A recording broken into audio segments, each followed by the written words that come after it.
Good afternoon, Hornet Nation. I am Diana KUHLMANN. For those of you who do not know me, I am the Vice President for Administration and Finance and the CFO of ESU. And I want to welcome you to this afternoon's town hall conversation about the university's 2022 fiscal year budget. As a reminder, as we have this conversation, if you do have questions, you can go to emporia.edu/live and use the submit questions button to submit your questions that we will hopefully have time to respond to at the end of the discussion. It goes without saying that we are in very uncertain times. We've got the pandemic, we've come through a polarizing election, we've had social justice issues, and we also now have a new set of financial challenges. I do want to acknowledge from the outset of this conversation that what I share today most likely isn't going to make you feel any better about the challenges that we're facing. My intention really is to provide you with information about the financial situation that we're in and provide confidence in the process that we're undergoing to address those financial challenges. You know, it's interesting, we are on March 11th, and it was 1 year and 2 days almost ago that the pandemic changed our course. Actually, last January, we were having very similar conversations as we are doing now and facing a decision-making process to make adjustments to the budget for the year that we're currently in. That started on July the 1st. And with the support of campus and some really difficult decisions, we made the choice to reduce our operations by a little over $2 million at that point in time to help stabilize our financial situation. At the same time, the state allocation was actually holding stable during the legislative session, and we had a fundraising campaign underway with the promise of helping us fund into the future. We were actually in a great place to start to stabilize ourselves. So then how did we get here? President Garrett has shared with you a target, a $4.7 million target. I want to keep in front of you that that is a target that is really focused on our two primary sources of revenue, which are state funding and tuition. There are other areas of campus that are financed strictly from user fees, such as our auxiliaries, our residence halls, the Memorial Union, our Student Wellness Center, Student Rec Center, as well as portions of athletics. And so all in, our target is larger than 4.7, as those areas are also experiencing financial challenges. And that number would be north of $6 million. So the contributors to this, we're going to refer to it as a trifecta of unexpected events. We had adjusted our tuition projections coming into 2021, where we thought we would have stabilized enrollment. And instead, we had a pandemic-induced deterioration in enrollment, and particularly in the revenue stream. And we'll talk about that here in a little bit. State reductions hit us instead of state stable allocations. Last summer, the governor announced at that point in time a 10% reduction for all agencies, and fortunately that has improved. And the pandemic implications of just the costs to be able to operate as close as we could to normal. And that's all accompanied by anticipated ongoing operating increases that we see every year, whether that be utility rates, changes in health insurance, the policies that invoke faculty promotion, our scholarship program, licensing, all of those things that it takes to run our university see natural increases. So all of that framed, tuition is about $1.8 million. State reductions is about that same amount right now, $1.8 million. And the ongoing operating costs are projected to be just a little bit over $1 million. So that's how we get to the 4.7. But how can we do this in the few months that we have left between now and the beginning of the new fiscal year, which begins on July 1? Well, that is why the plan is laid out for a 2-year implementation. We hope that by July 1, the goal will be, as President has explained in her emails, that we will have made some permanent reductions in our budget that will be close to $1.4 million. That decline in operating expenses will hopefully also be informed by anticipated savings from the voluntary early retirement incentive that we currently have in place.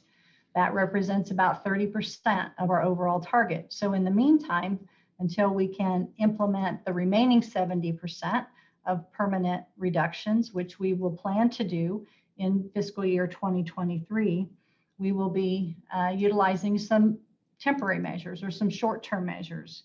And some of this has also been addressed in prior communications that you've seen. We have an equipment pool that is used to upgrade technology and instructional equipment.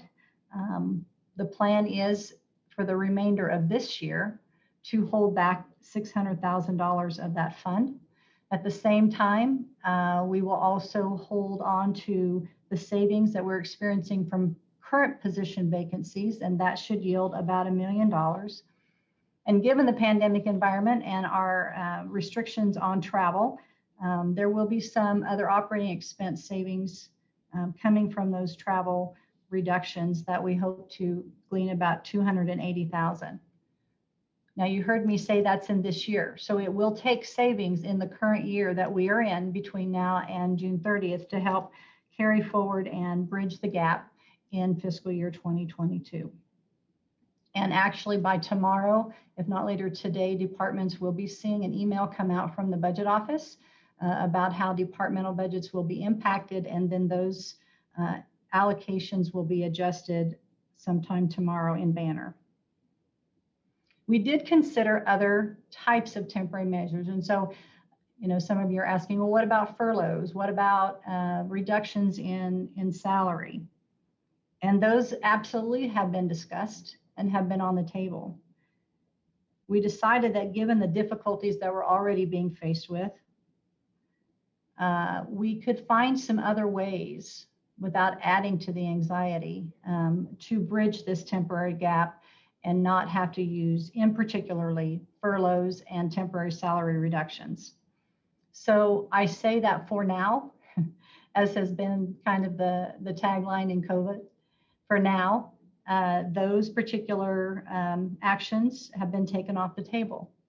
That doesn't mean that should things change for us or get worse, that we would not have to reevaluate the use of those measures. But at this point in time, we do not intend to implement furloughs or temporary pay reductions.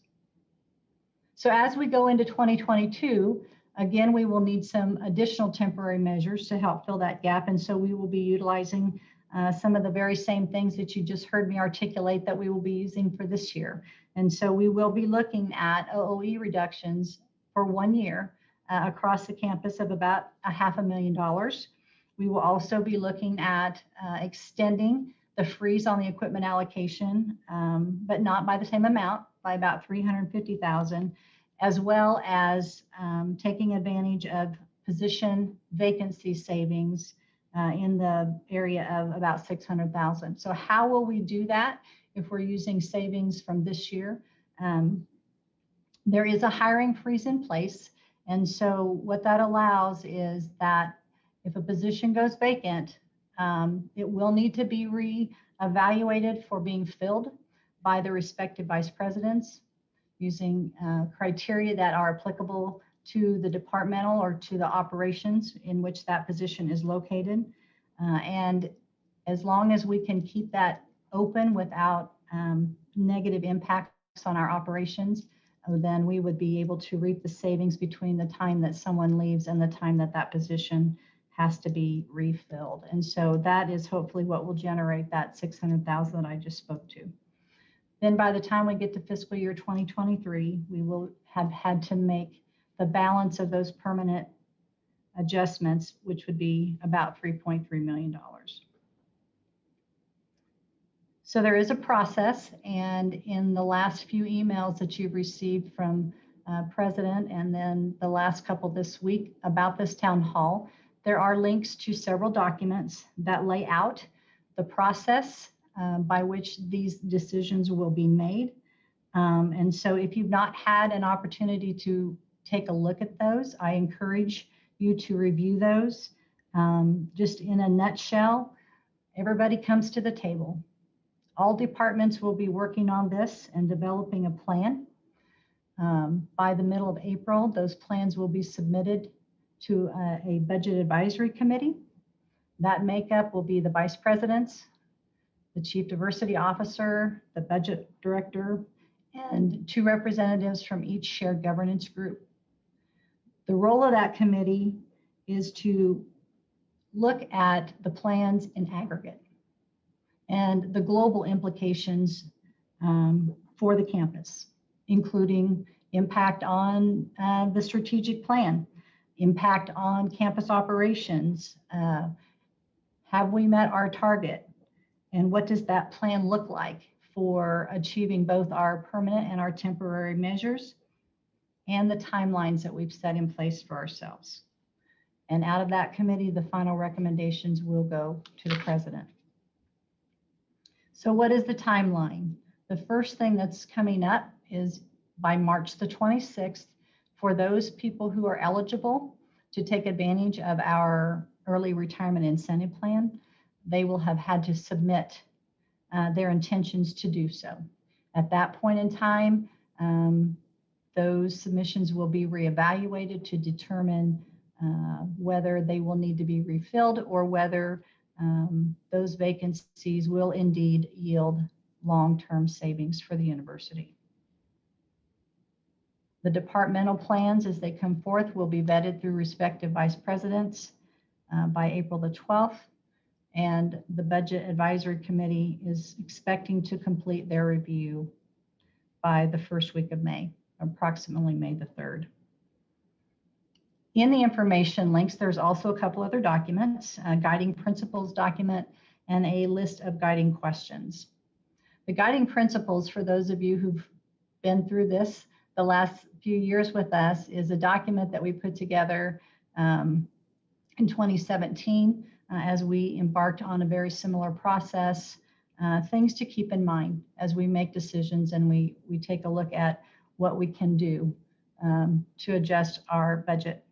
The list of guiding questions is not meant to be all-inclusive. It is really just meant to be thought-provoking about thinking about things in a different way that we might not have considered before. Kind of to get the ball rolling in discussions. So I've thrown a lot of numbers out here at you. And I know that probably hasn't really answered your questions, and there are still a lot of grave concerns with our situation, particularly in light of some of the things that you might be noticing in the media, whether that is headlines that state revenues have improved, or that we're going to be back to normal and hopefully enrollments will be on the uptick. And so would those situations not warrant perhaps a step back in where we're trying to get to right now? The university has 3 main sources of revenue. I've talked about 2 of them: tuition and state general fund. They are our biggest pieces. Tuition and fees make up about 36%, over a third of our revenue stream. State funding, very close to the same, 35%. And then all the other things that whether it be departmental or course charges or charges, housing, food, user fees, grants, federal funding for financial aid, contributions through the foundation, that makes up the other third. Our challenge is that those revenue sources are being pinched from multiple directions. I mentioned earlier that as we came into this, I think I mentioned this, if I didn't, I was remiss. Our enrollment challenges were not created by COVID. They existed before then, which is why we were already making adjustments to come into 2021. Our worst case revenue projections for tuition, fortunately for this fall, were not fully realized. We actually did very well compared to the rest of the Regent system in that our student headcount only fell by 59 students. But you have to look a little further into the numbers. We took the largest hit to our on-campus full-time undergraduate student headcount.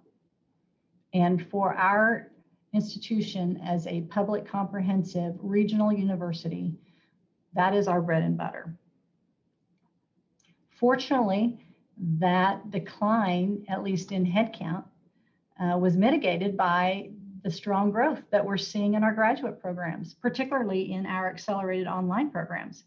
And this is absolutely good news. And thank goodness that we've had departments step forward and be creative and think out of the box and actually allow deployment of programs into this new model, into the accelerated model. The challenge is that the revenue model is not the same. It is not a $1 for $1 replacement in these revenue streams. So while headcounts might look better than we might have thought, it's really about also the revenue stream that is created. We also know the pandemic is not a one-year event. As much as we are working towards bringing the campus back to closer to normal operations when we return in the fall, the effects of the lower enrollments this year and the impact that the pandemic has had on high school students being prepared to come to college next year in such uncertainty will have lingering effects. Remember that when we bring a class in to the university, they're with us for 4 years. And so that class size stays with us. And so retention becomes extremely important. And while we are looking to increase our enrollments going forward, we still have the impact of this year's enrollments as well as last year's enrollments and even the year before. That will impact the next few years. When I say that our challenges were present before COVID, that really has as much to do with demographics in our nation and the forecasting of those college-bound students going forward, particularly in 23, 24, and 25, in that the population has shrunk dramatically since the 2007-2008 recession in those populations, particularly of those students in that 18-year old bracket that would typically be coming to the university. So while we may be able to hang on to our market share, as it were, or even get a little bit bigger piece of the pie, that pie has shrunk and will continue to shrink at least in the next few years, in the foreseeable future. So we have to look at other ways to generate revenue, whether that's new programs, whether that's new markets, different ways of doing things. That is as important or more important to us going forward in those offerings and investing in new programs over the next several years to continue to attract and retain students. And while that's all good, and we hope that that is the outcome, even new programs take a few years to reach their full potential. Now, on the state general fund side, again, this is something that we have been facing ongoing. The state funding has not been what I would characterize as stable and consistent, ever. For a while in the early 2000s, we did see an uptick in state support. And when the recession hit, we sort of topped out in terms of state support. And it has kind of gone up and down ever since then. And we still remain today at a lower funding level than we did in 2009. We were being allocated about $34 million, and our budget currently is at $32 million. So I mentioned earlier that the governor actually had slated a 10% reduction for us, which that alone exceeded $4 million. And in her budget in January, we were very pleased to see and thankful to see that that reduction had been revised downwards to just 5%. And there are headlines that would lead us to believe that our revenue situation at the state is better than projected, and it is. But the state budget, when it was created and projected, is funded somewhat on cash reserves. It is not a balanced budget. And so what that new revenue does is help the state from having to dig too deep into their state coffers to finance what the governor has put forward in the budget. Now, at this point in the session, there's still a lot of conferencing going on, and there is a lot of activity yet to happen before May. And so we don't have a real good sense of where we will land. And I always tease, we really never do until the omnibus session. But I would say, if you're a praying person, we still have hope between now and then, that we can not only just hold on to what the governor has in the budget for us, but perhaps improve that somewhat. And if not this year, perhaps that can come to fruition in the next year. For all of our other areas in our auxiliaries, they too are having to make very similar decisions that the academic departments and all of the support areas are having to make to reach this 4.7. Now, what makes this feel even more challenging is the makeup of our budget. Over 65% of our budget, as you can imagine, as a whole, is compensation and human resources, with the other 35% being in things like contractual services and supplies and materials and utilities and scholarships. And so when we talk about having to make the significance of the cuts that I just mentioned, we have no choice but to consider positions right alongside the other operating expenses. But to take all positions off the table would not allow us to be able to get to where we need to be.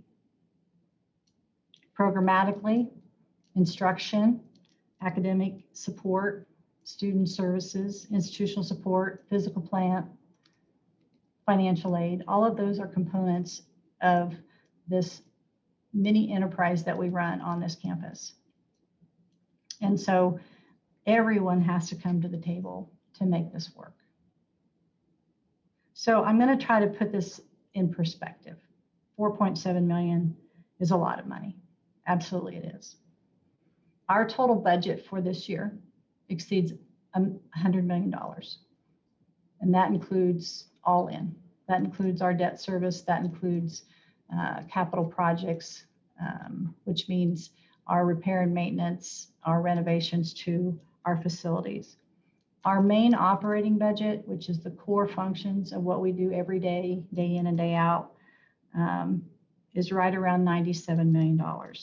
So $4.7 million represents about a 5% cut. And not that it makes us feel any better, but the national average that higher ed institutions are facing in terms of having to make cuts to their budgets going forward is lingering between 9 and 10%. We see this right here at home in our system. Every single one of our institutions are facing budget adjustments from the state allocations alone. But for KU, as an example, they have a $712 million budget. They have said they will have to cut $75 million out of their budget. That is a little over 10%. They have further said that that 75 million really only impacts their Lawrence campus, which is but a subset of that 712. So they are well above having to face a 10% cut. K-State is looking at a very similar situation, as is Fort Hays. They are looking at $3.4 to $3.5 million in reductions over the next 2 years. So why do I tell you this? If anything, we're not in this alone. The other thing is we've done this many times over, and that may be adding to the weary nature of what we are facing right now. But you heard me mention a little bit ago the recession, the 2007-2008 recession. We have made 6 major cuts to our budget since then. In 2010, we cut $3.6 million. In 2014 and 2015, back to back, we cut a total of $2.7 million. And as most all of you are acutely aware, we just cut $2 million from the current year's budget that we are in. So as an optimist, I'd like to put some good news in here. So I'll start with the fact that we were already in a budget adjustment mode this time last year without COVID, and we were setting our stride to stabilize our financial operations going forward.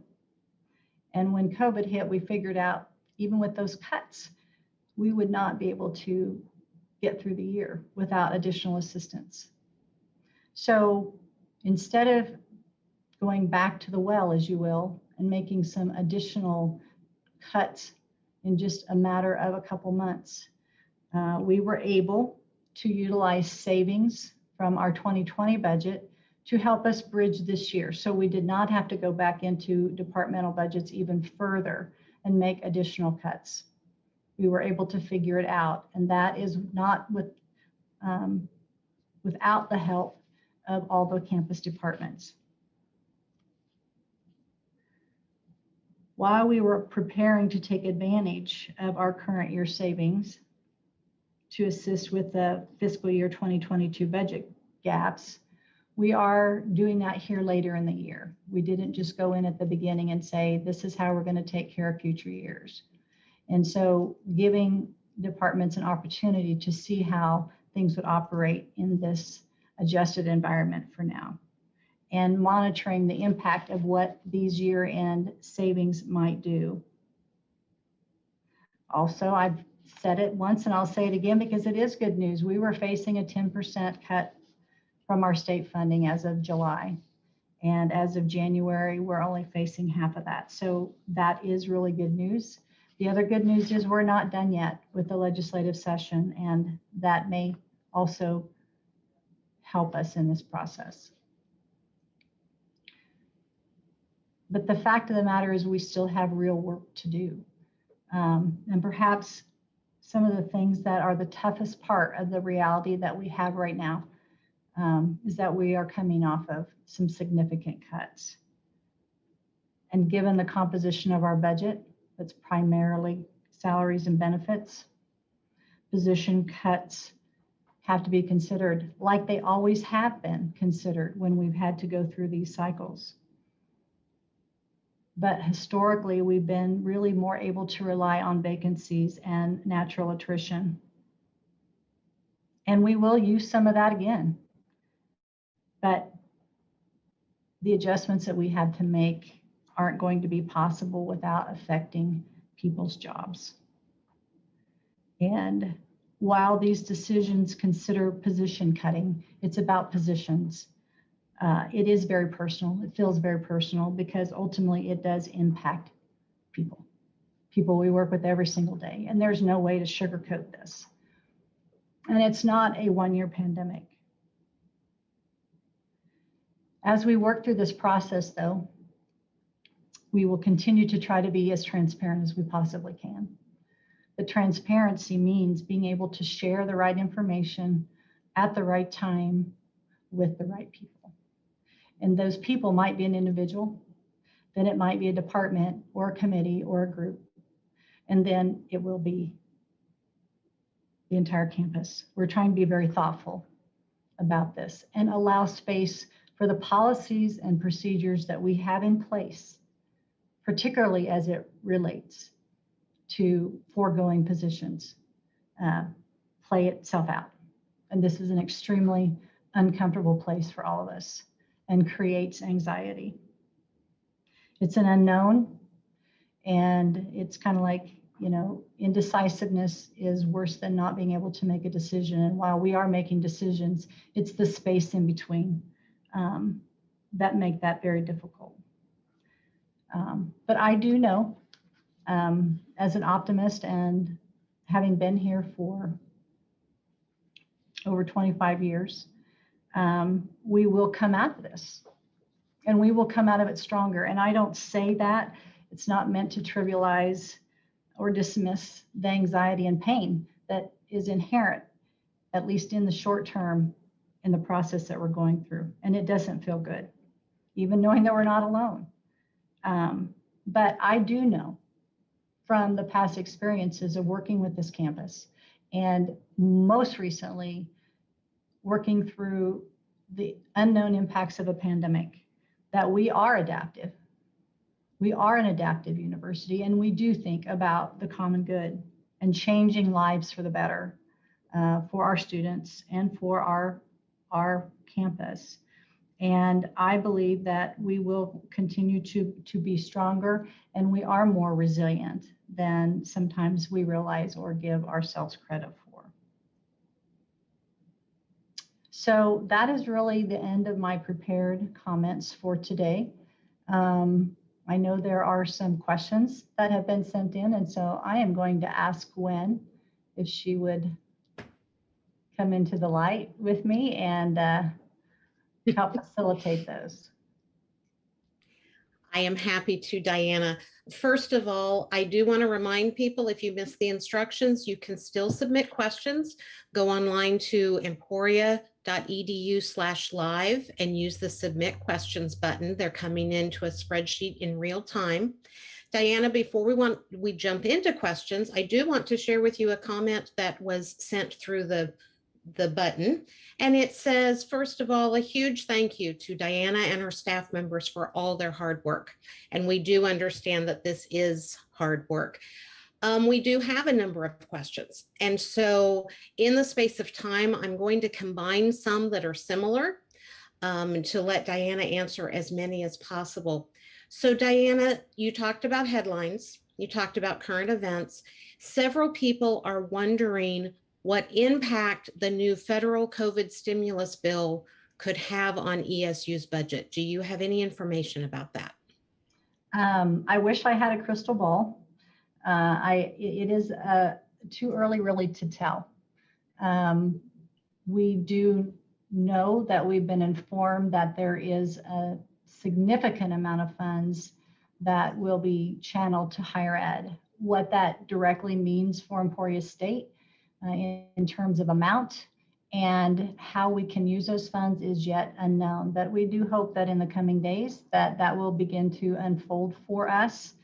The one thing about the COVID funds that we've received to date, and we have been very blessed in being able to receive funding, is there are, to just say it bluntly, there's a lot of strings attached and limitations on the way that those funds can be used. We cannot just use them as a direct replacement of lost operating dollars. So we will be watching with anticipation to see how this plays itself out and what it does mean for Emporia State going forward. We do need to remember, however, that these stimulus package dollars that have been coming to us for not quite a year now are one-time use. So again, while they may temporarily bridge some gaps for us, we cannot rely on them as ongoing financial support. Okay, thank you. The next question is sort of a housekeeping item. Where can somebody find the current year and past year's budget information for Emporia State? Is it on the website somewhere or somewhere else? That is a really great question. There are documents located in university archives. We can provide electronic copies of those or put them out on our intranet. I don't know that we have them out on the intranet. Um, Hard copies can be checked out from the library or obtained from for review from the budget office, but we can also make sure they get out there on the university intranet for now, so that, and send that link out to people. Okay. One admonition: those budgets are drawn up on July 1 of each year. The minute they are printed, they're outdated. Because departments have the opportunity to move funds around where they need them to. So what the budget does is it sets that point in time as we start out the year and where the funds set for departments. Okay. I know that you also spoke to some criteria when decisions are made. So one of the questions is, with the hiring freeze, how is Emporia State deciding which positions to refill in a freeze? That is a really good question. And I guess I can best sum it up that while each position will be looked at on a case-by-case basis, that probably the what I can offer in terms of an overarching perspective for refills would be, what is the risk of not filling that position? Are we impacting preservation of enrollments? Are we impacting quality in our programs and services? Are we going to be out of compliance with some rule, regulation, or policy, or create some life safety issue? Those would be some very general overarching decision-making criteria. But because of the wide variety of services or many industries that we have that help this campus operate, there are also likely to be other criteria specific to the area in which the vacancies take place. Okay. So you may not be able to answer these questions yet, but we have some specific questions. About how many employees are electing to take the retirement packages? And is there an estimated cost savings from that number that we already know? So we really will not have an answer until March the 26th, when intentions to take advantage of the program become complete, because it is a multi-step process. And so while someone might have taken the first step and expressed an interest, the final paperwork would not be complete. And so at this point in time, we really cannot determine how many are going to utilize this opportunity. And then once that we do know that more solidly, it will be the second step of determining then how much savings does that yield. Because not all positions that may be vacated through this program will be abolished or terminated, because some of them may have to be refilled. And so that will also be a determining step once we're finished. So unfortunately, at this point in time, we don't have a solid answer on that. Okay. Let me go back to my list here. So related to that, someone is wondering if it's possible that in the near future, the voluntary early retirement opportunity would be re-offered, or that the qualifications would be expanded to include more people.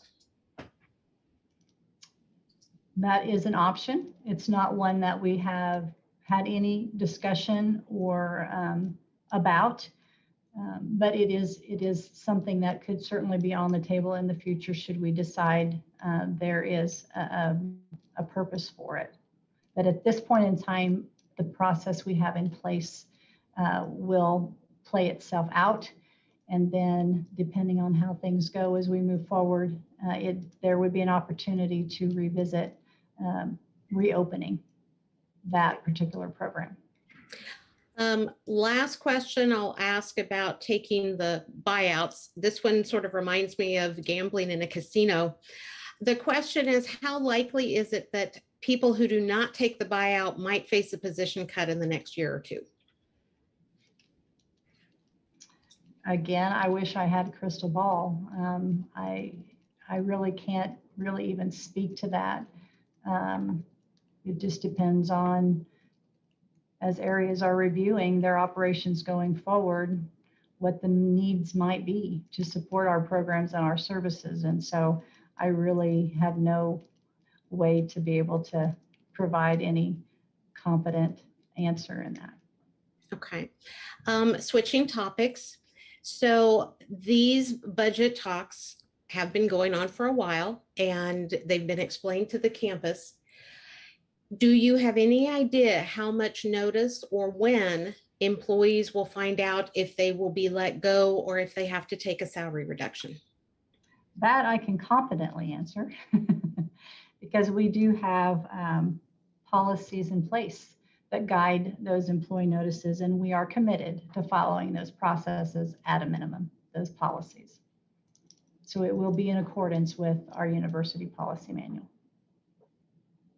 Okay. Let me ask you to take out your crystal ball again.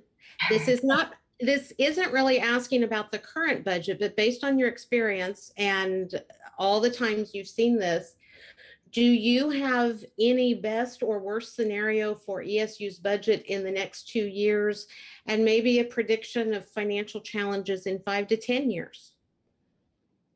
Well, okay, so I went into accounting to have black and white. And unfortunately, a lot of what we deal with is not black and white.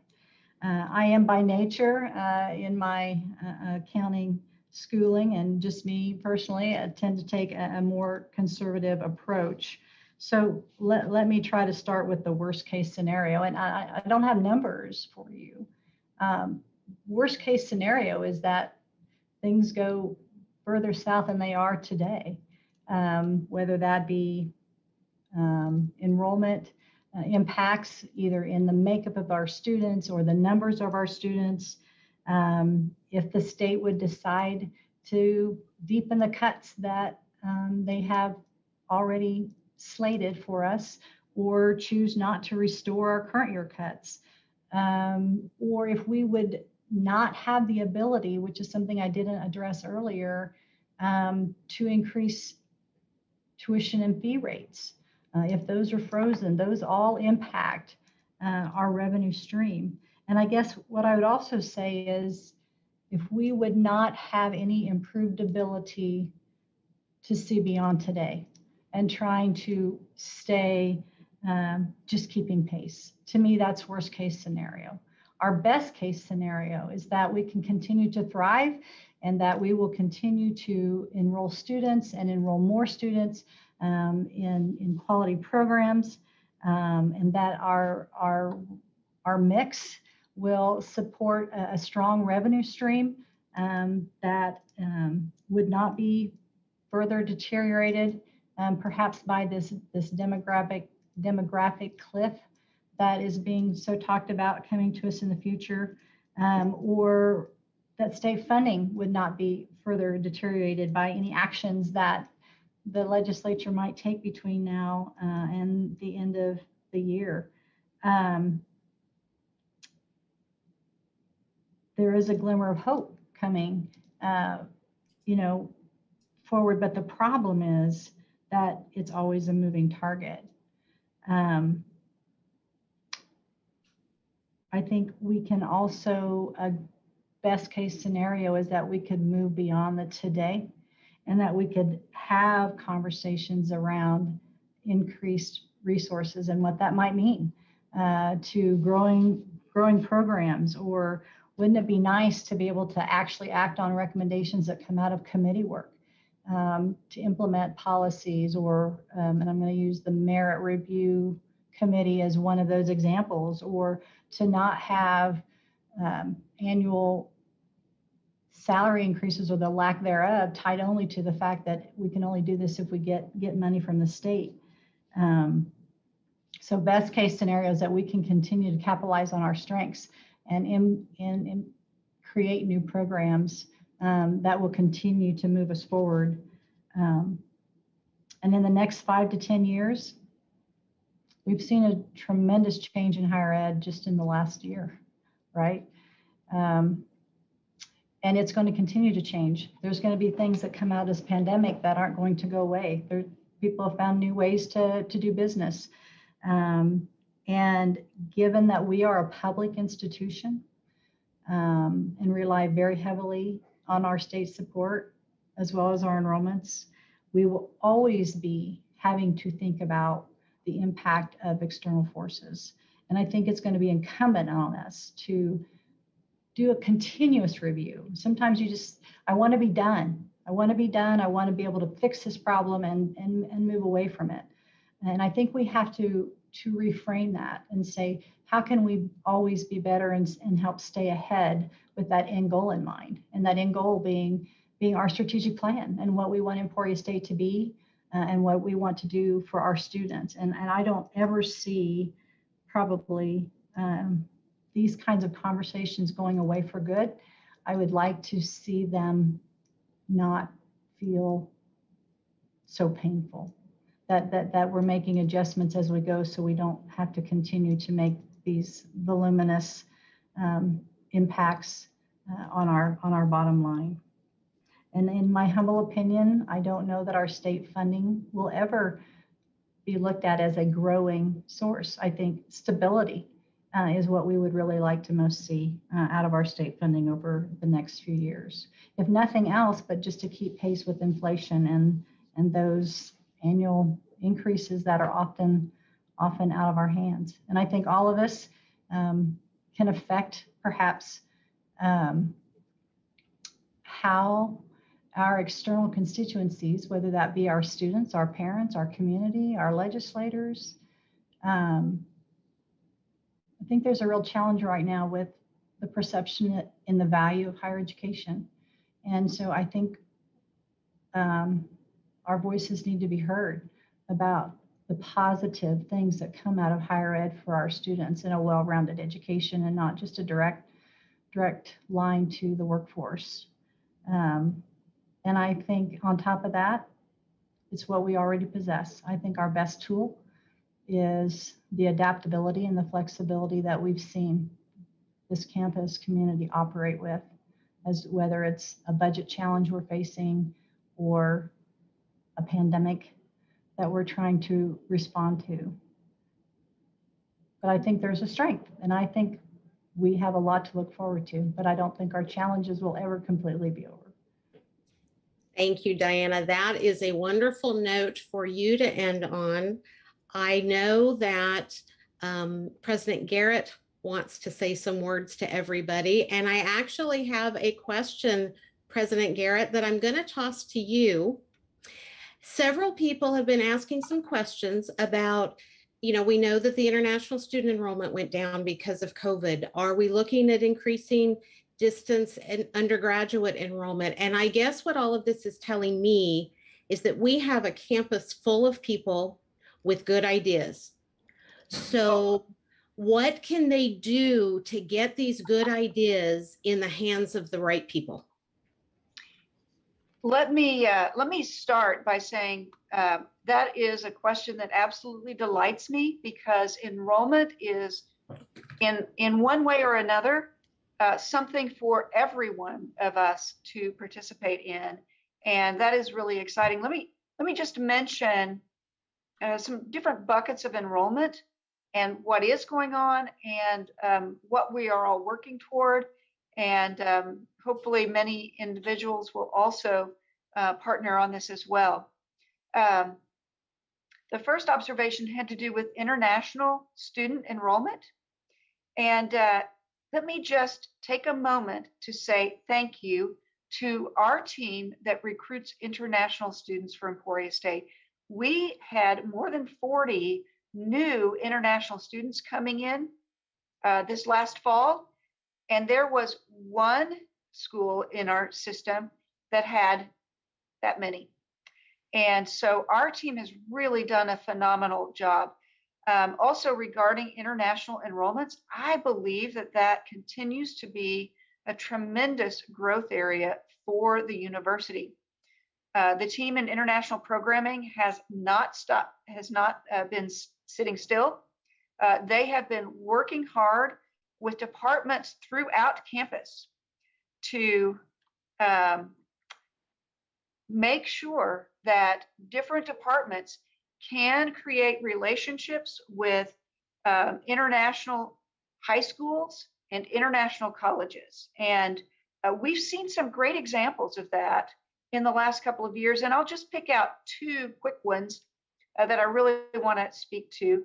The first is in the music department. They have done a phenomenal job with a couple of universities in China to create partnership agreements. And those partnership agreements have taken different forms. In some instances, we'll do a 1-to-1, where a student may study for 1 year at the Chinese university, 2 years here, and then 1 year back in the Chinese university, or a 2-and-2, 2 years at the university in China, 2 years here, or graduate programming. So that is phenomenal. There's some really exciting things happening right now in the School of Business, and I think we'll continue to see some strong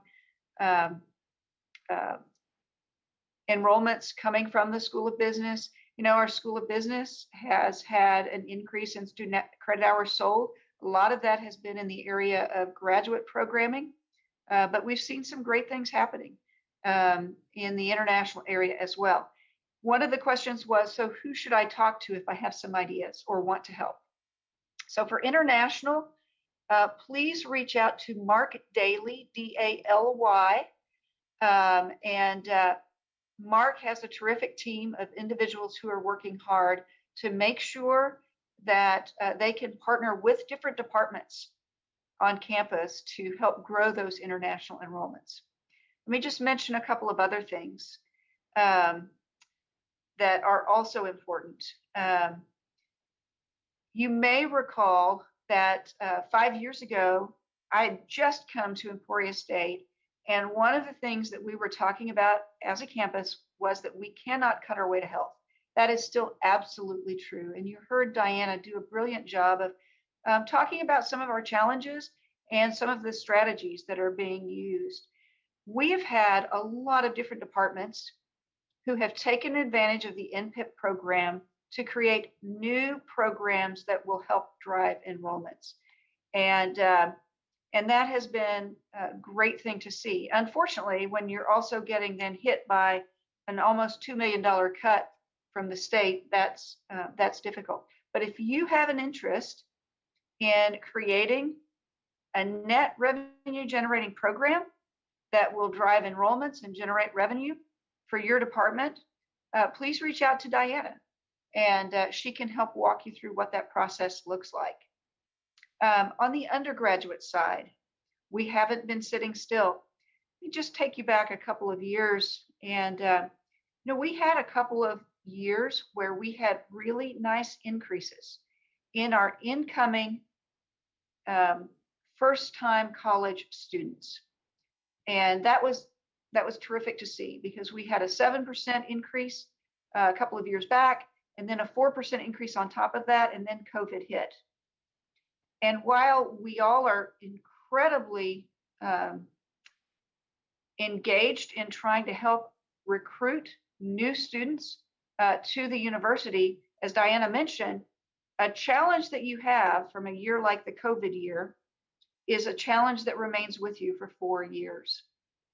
I would encourage all of you to focus at the undergraduate level on a couple of things. One is making sure that you're following up with those students who have contacted admissions, who have reached out and said, I'm interested in such and such major.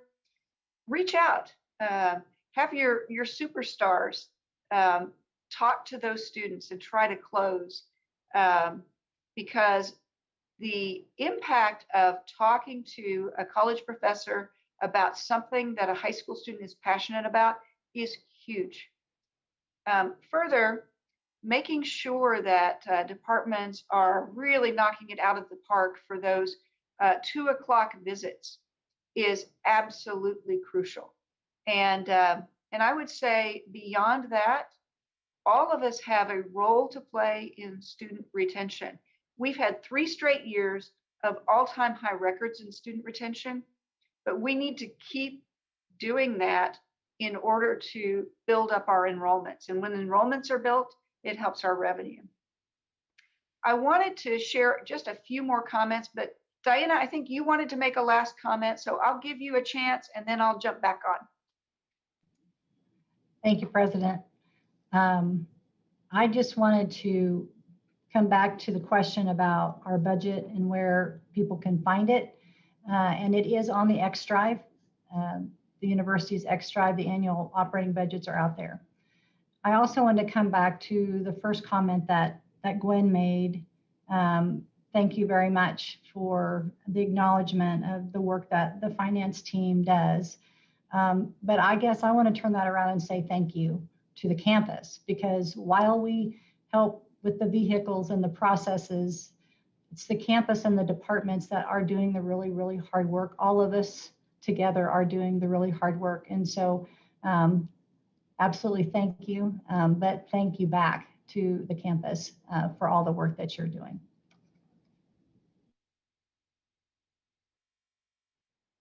Thank you, Diana. And Sandy, are you bringing me back up? Thank you. Just a few more comments as we conclude our time together. Like others have noted, we owe a lot of thanks to Diana and to her team for the hard work that they've been engaging in, but also to all of you, because you've been doing a lot of hard work just to deal with COVID. And now on top of that, we have some challenges from a budget perspective. And so thank you for the spirit with which Emporia State people always take on these tasks. That is absolutely crucial, and we're so grateful, even when these tasks aren't easy. I just wanted to mention one other thought as we end our time together. Emporia State, as a university, has not been sitting still. You know, we've had huge strides in our enrollments in several key areas, and that has been terrific. And we're excited about that. We have a campaign that we have just kicked off, and that is something to be excited about. You know, we were working on it pre-COVID, and then we pushed pause, but huge thanks to our advancement team for the great work on that, because so many other schools are still afraid to dip their toe in the water and begin a campaign again. And so we're excited about our work on the campaign because that will be helpful to us as we build additional capacity for the university. And then finally, I want to say thank you to those that have done the hard work to create those new deals or those new programs over the last few years. That has been hugely helpful.